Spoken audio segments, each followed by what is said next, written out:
Hello everyone, आप सभी को मेरा प्रणाम। जय श्री कृष्णा, राधे राधे। आज हम एक कहानी के विषय में बात करेंगे।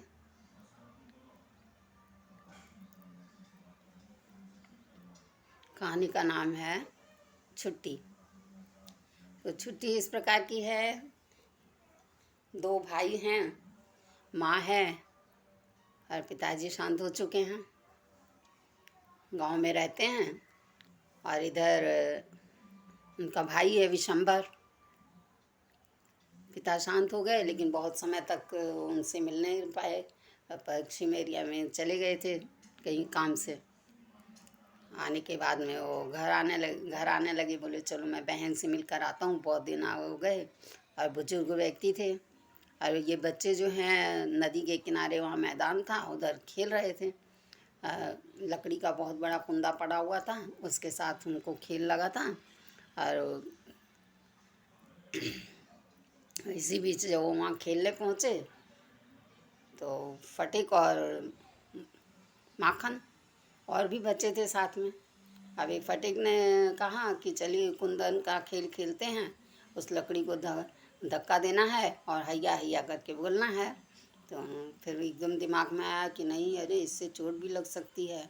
लेकिन कुछ बच्चों को लगा कि नहीं, खेलना चाहिए। तो माखन आकर के वहाँ अच्छी तरह से गद्दी बनाकर जैसे ज़बरदस्ती वाला बैठ गया कि यही खेल खेलना है। तो उसने सोचा ठीक है। तो उसने उन लोगों ने सबने मिल कर के उसको जैसे धकेला, एक गोला वो घूमा और उसी समय पर माखन जो है गिर गया, धराशायी हो गया। बहुत तेज़ चोट लगी उसको, लेकिन फिर वो उठ कर आया और आने के बाद में फटिक को बहुत तेज़ उसने मारपीट करी, उसके पूरे चेहरे को खुरेच दिया और इस तरह से। और बाद में रोता हुआ माँ के पास पहुँच गया घर। अब बोलने लगा कि देखो उसने मुझे कितना मारा है, ऐसे बताने लगा। और लेकिन जो फटिक था जिसने मार खाई, वो बेचारा अपना नदी के पास जा कर के मुँह धोकर ठीक ठाक हो कर के और फिर उसको बुलाने आया। वो दोस्त बोलने लगा चल तेरे को घर पे बुलाया है। तो बोला मैं नहीं जाऊँगा। वो माँ जानता था कि माँ उसका ही पक्ष लेगी और मुझे मारेगी, इसलिए वो नहीं जा रहा था। अब उन जो आया उस लड़के ने उसको ज़बरदस्ती गोदी में उठा करके ले जाने लगा। तो इतनी देर में वहाँ से वो लकड़ी के कांच के कुछ टुकड़े लिए, घास जैसी, और लेकर के नदी में आध डूबी नाव थी उसकी पर बैठ गया। और बैठे बैठे उस कंस को जो है दांत में चबाने लगा। इतने में ही वहाँ से विशंबर एकदम पतले दुबले मूँछें और आए, वो आकर के बोलने लगे कि मुझे चक्रवर्ती का घर बताओगे बेटा कहाँ है? तो वो इशारे से बता रहा है उधर है। ऐसा इशारा कि उसकी समझ में नहीं आया। फिर दोबारा उसने पूछा तो उसने बोला पता नहीं, गुस्से में, क्योंकि भाई लोग आपस में लड़ चुके थे। तो वो किसी और का सहारा लेकर के घर पहुंचा। इतनी देर में वहाँ से दोस्त आया और वो उसको गोदी में भर के ज़बरदस्ती घर पर ले गया। उसके पहुंचने से पहले वो घर पहुंच गया। तो माँ ने उसको पूछा तूने इसको मारा? तो बोलता नहीं। और वो मारपीट के भी बोल रहा है कि हाँ इसने मारा है। तो इस तरह से बात हुई। तो माँ को गुस्सा आया। माँ ने उसको, माँ जानती थी कि नहीं इसी ने मारा होगा। तो माँ ने फटिक को जो है पकड़ा और उसको झड़ दबोचा बहुत ज़ोर से और फिर उसकी पीठ पर 2-3 छपात मार दी। अब मारने के बाद में वो कहने लगा कि अरे मुझे ज़बरदस्ती मारा जा रहा है।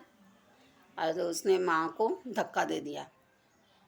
पिटता ही रहूँगा क्या, ऐसा करके उसने धक्का दे दिया। धक्का दिया तो बोलती है अरे मेरे ऊपर हाथ उठा रहे हो? अच्छा ठीक है।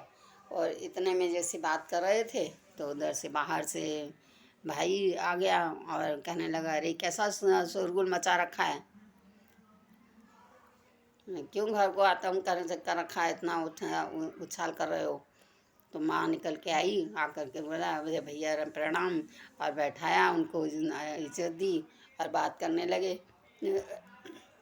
बहुत दिनों बाद आया भाई, उनको पता लगा। बोले हाँ मालूम तो था दीदी, लेकिन क्या करूँ, मैं यहाँ था नहीं इसलिए नहीं पहुँच पाया। तो बोला रुका वो 2-4 दिन वहाँ पर। तो इसी बीच बच्चों के विषय में कुशलता पूछी कि कैसी पढ़ाई लिखाई चल रही है, अच्छे से पढ़ रहे हैं, व्यवस्था सही है।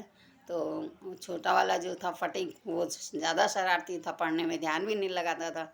तो और माँ को डर रहता था कभी ये लोग खेलते कूदते कि नदी में धक्का ना दे दें, कहीं ऐसा ना हो कि माखन को, दोनों में से किसी भी एक को चोट लग जाए या बह जाए तो तकलीफ़ होगी। तो माँ ऐसे विचार ही करती है। इतनी देर में वो बोलता है, अच्छा ठीक है, तो मैं इसको अपने साथ ले जाऊँ कलकत्ता, ले जा कर के वहाँ पढ़ाई लिखाई की व्यवस्था कर देते हैं। तो उन्होंने बोला ठीक है। तो पूछा उससे कि तू मामा के साथ जाएगा? फटीक तो एकदम तैयार हो गया, खुश था, बोला हाँ ज़रूर जाऊँगा। हाँ मैं जाऊँगा मामा के साथ। बोले अच्छा ठीक है। तो जैसे उनकी जाने की तैयारी हुई तो उसको भी तैयार किया गया, भेजा गया और वहाँ चला गया। वहाँ जाने के बाद में उसको ऐसा लगा कि अरे मैं अपनी माँ की बात नहीं सुन सकता था, और यहाँ दूसरों की यहाँ रह कर के मैं अब इस तरह से, तो उसको थोड़ी तकलीफ़ होने लगी। वहाँ गया पहले प्यार से, अब मामी ने देखते ही उसका मुँह चढ़ा लिया कि लो, एक तो खर्चा है और ये खर्चा बांध के ले आए, बुढ़ापे में भी इनको अक्ल नहीं है, इस तरह से बोलने लगी। मन में विचार करने लगी और चेहरे से भाव पता लग जाता है। बच्चा इतना छोटा नहीं था, समझदार था। तो उसने वहाँ जैसे पहुँचा तो मामी ने अपने पति से बात करनी शुरू कर दी। बोलने लगी कि इसको मैं स्कूल में डलवा देता हूँ, पढ़ेगा थोड़े दिन यहीं पर, देखते हैं। तो उन्होंने स्कूल में डलवाया, वो जाने लगा, स्कूल भी जाने लगा। घर में भी मामी जो भी काम बोलती फटाक से दौड़ के करता, थोड़ी भी आना खाने नहीं करता था। लेकिन बोलते हैं ना कि जब लिखाई ऐसा हो तो कोई क्या कर सकता है। तो वो जब जब करने लगे इस तरह से, तो कई बार मामी बोलती हाँ बस बहुत हो गया, ठीक है रहने दे, अब बस हो गया, बैठ जा। तो चला जाता और बहुत खुश होता इतना सुन के भी। एक दिन अचानक उसको बहुत याद आई अपनी माँ की, गाँव की, अपने दोस्तों की, भाई की, सबका, पूरे परिवार को याद करने लगा और एकदम से उसका मन जो है दहल गया। फिर वो अचानक ही बीमार पड़ा, उसको बहुत तेज बुखार आ गया। स्कूल गया था, उससे एक पुस्तक गुम हो गई। घर में आने के बाद उसने बताया मामी को कि मेरी एक पुस्तक जो है खो गई है, अब मैं घर का काम कैसे करूं। मामी बोली कि एक तो यहाँ पर पहले ही तकलीफ़ है, अब मैं इसको किताब कहाँ से, एक बार ले दी अब कहाँ से लेके दूँ, ऐसा करके बोलने लगी। तो उसको एकदम ज्वर चढ़ गया, बहुत तबीयत ख़राब हो गई। सोचने लगा कि अरे ये क्या हुआ मेरे साथ। फिर धीरे धीरे जैसे समय बीता, फिर वो स्कूल गया, उसने बताया नहीं कि मुझे बुखार है, उठा और चला गया। और जाके बहुत तेज़ बारिश हो रही थी और वो वहीं से अपने घर के लिए रवाना हो गया। रास्ते में बहुत तेज़ बारिश हुई तो वो वहाँ बारिश में पानी में एकदम से दबदबा गया। फिर उसने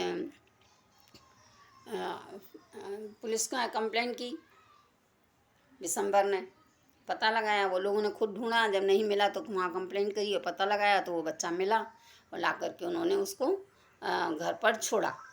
अब छोड़ने के बाद तो वहाँ पर बहुत ज़्यादा ये होने लगा, शोरगुल भी मच गया और विडंबना होने लगी बहुत कि देखो कितना परेशान किया है हमको इस तरह से। अब बच्चा परेशान है वो किसी को समझ में नहीं आ रहा था, लेकिन ये भी एक लिखा था इसलिए।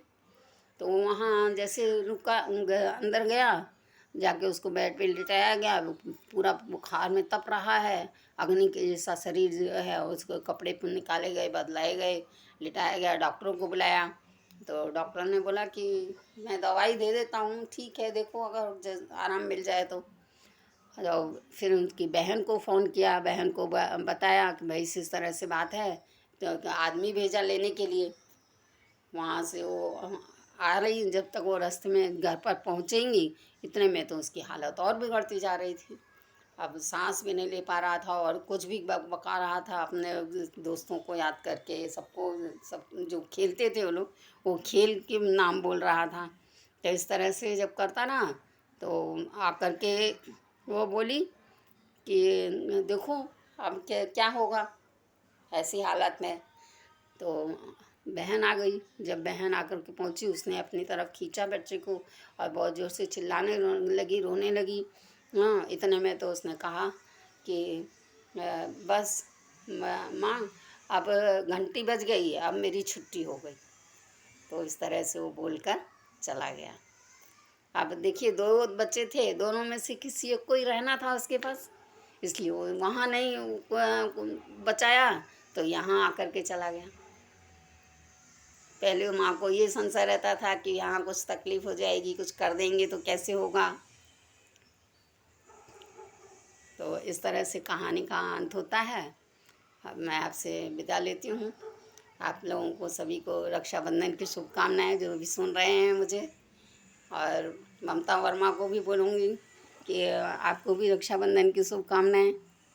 जय श्री कृष्णा, राधे राधे।